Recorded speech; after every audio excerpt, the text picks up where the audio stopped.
Last night I dreamt that the Sangha was in the leafy street of my grandparents. I was so relieved. There were several O's here. So through the retreat, I was liberated from the shadows of the past. I walked out in bliss, but then I realized I hadn't visited my grandparents in all these years. They died more than 30 years ago.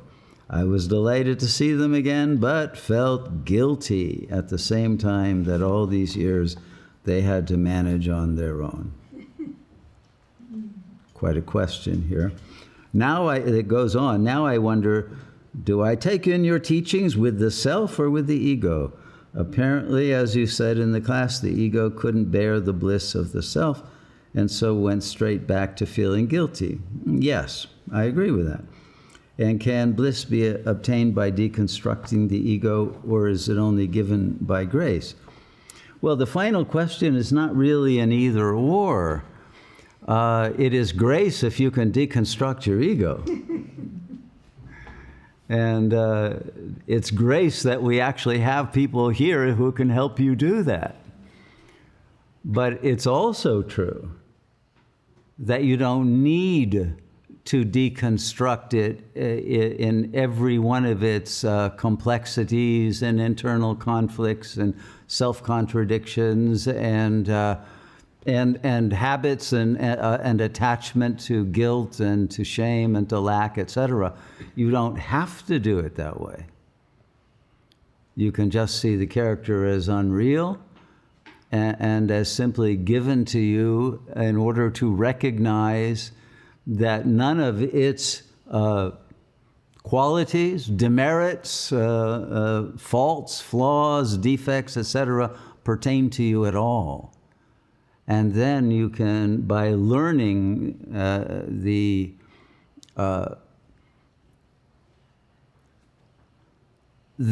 possibility of being in the world free of all that, and how you can then be a blessing to the world by transmitting the bliss and the recognition of the real to all of those who are still in a state of ignorance, will enable the grace of the falling away of the illusory character to take place.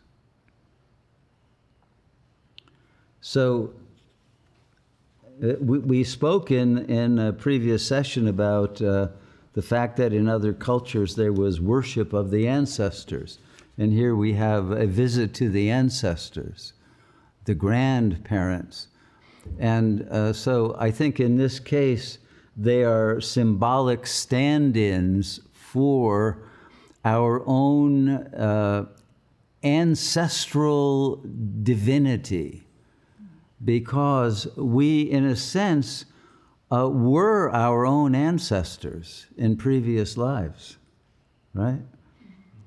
And because you are your own ancestor, your original ancestor, who must still be within you, because it is you, was in the kingdom of heaven and functioning as an avatar, as a god or goddess in the manifest world, because that's the ultimate completion of the journey, and that is the only state in which a paradise can be manifested. And so in the God consciousness then becomes present in the world instead of absent from the world as it is in Kali Yuga. So it's a complete bipolar opposite of the time we are now in. And it is the calling of that energy that wants to fill the emptiness and lack. And so we are drawn to it. And the dream, in a certain sense, is telling you that this has been activated, but now it must be cultivated. And the habitus of the ego with its guilt needs to be released. I hope that's helpful.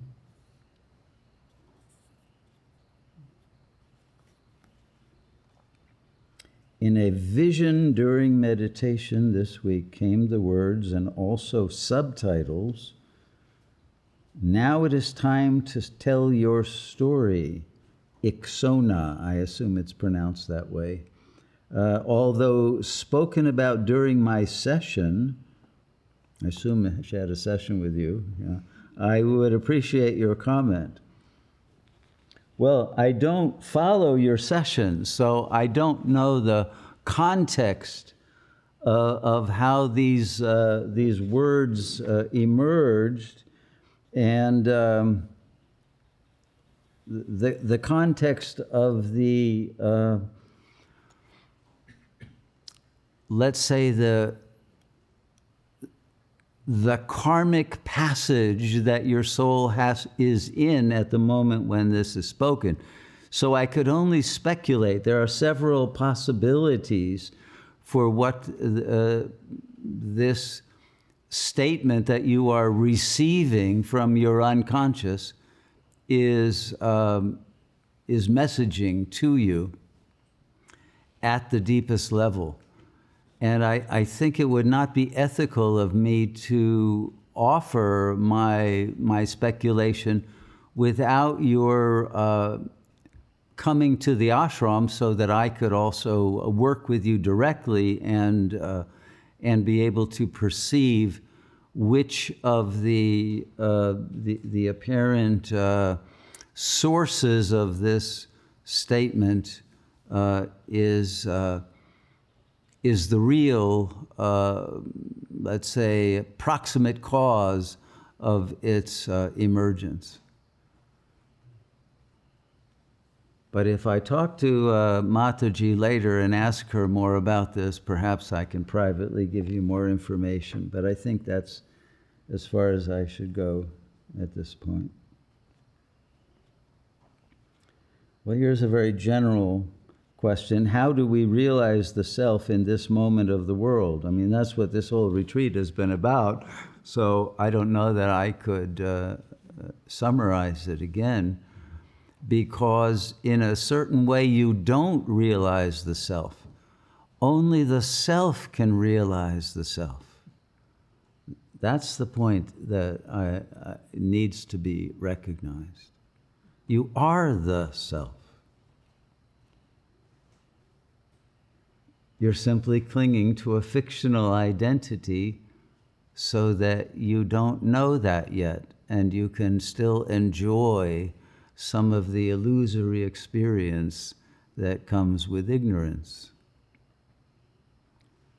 And so long as that jouissance is more significant to you than the freedom of the real, you will still engage in the enjoyment of what the ego has to offer. But it's when the enjoyment quotient has fallen so low and the screw has turned so tight that you really only want to get out, that then you will probably allow yourself to realize that you are out. Is the guilt and shame attachment the body's attempt to have the cake and eat it too after becoming the host of God, to have a human life in alignment after, or to remember and play out the body's timeline?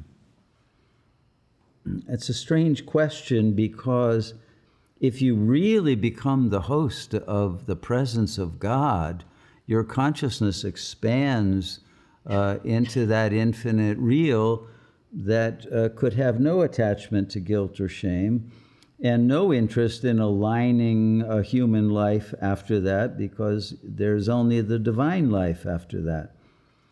And so the play does not take place on an ego level, but it is only the play of God after that. So I think you'll discover that your question is a moot point. Next question, I'm feeling I'm feeling embedded with you, with the East on my right and the Kabbalists, the West, on my left. I know you know this. Can you explain how you see the difference? I just keep living with both. Okay, so I assume you mean the difference between Kabbalah and Buddhism, Shaivism, whatever is the East to you, approaches of non-duality. The difficulty in answering that is that Kabbalah is not monolithic.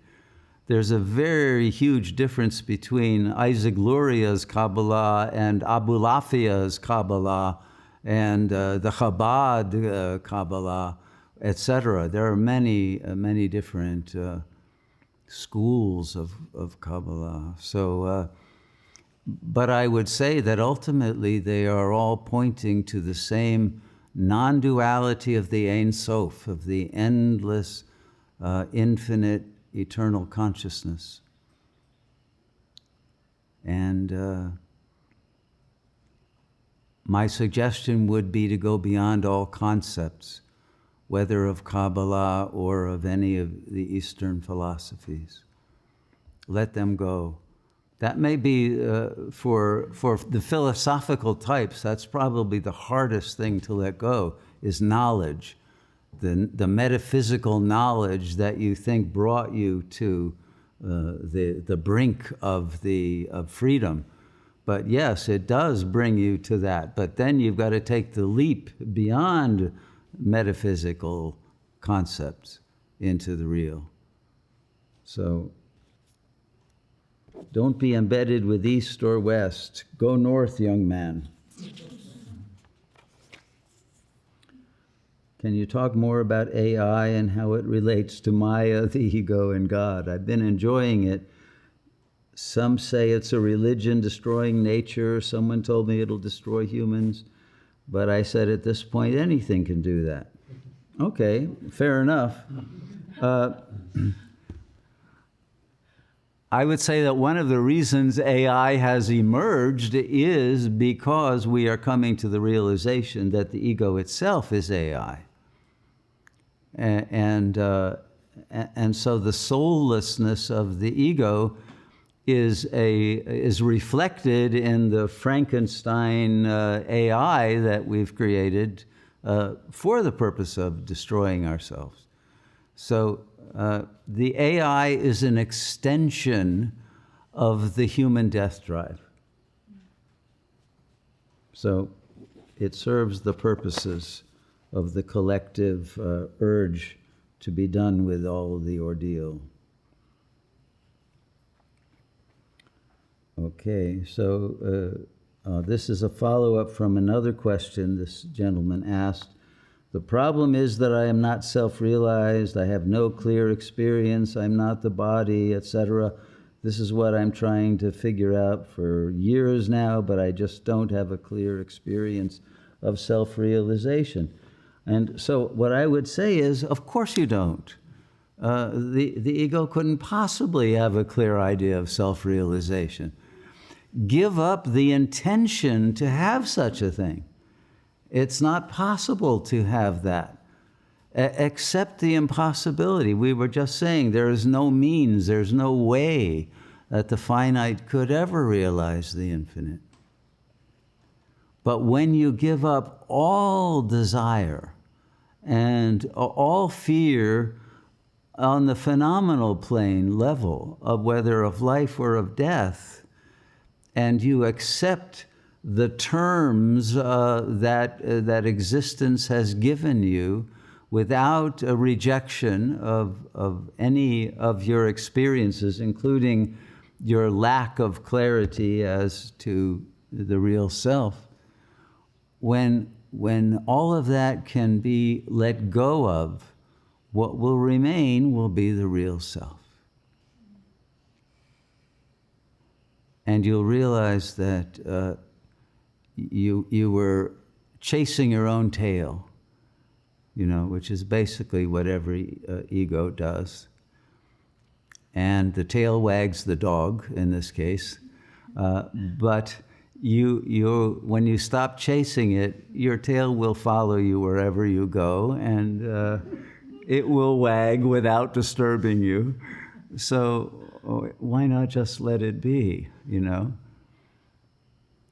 It is a dog-eat-dog world, and the only way to be free of that predator-prey sort of duality in which you feel lost and inadequate to the challenge of existence and the facing of the ordeal, that can only be released through the total surrender and acceptance to whatever it is that God is gracing you with at the moment of your conscious recognition that we are helplessly within the hands of God at all times. Right? So the character can only surrender, and in that act of surrender, that's when the cosmic joke, that's when it becomes hilarious, and you realize you have only surrendered to yourself. And all along, this was your own playful enjoyment of hide and seek with the God Self, by the God Self, for the enjoyment of all the potencies of God, both projected as world and introjected as intelligence. And this is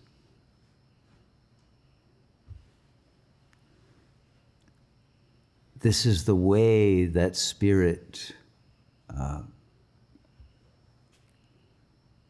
relates to itself. This is the union and disjunction of yin and yang, Shiva and Shakti, to suffer the separation and in order to have the joy of the reunion. And so this tragicomedy is the two faces of our enterprise of creative self-expression as the one self.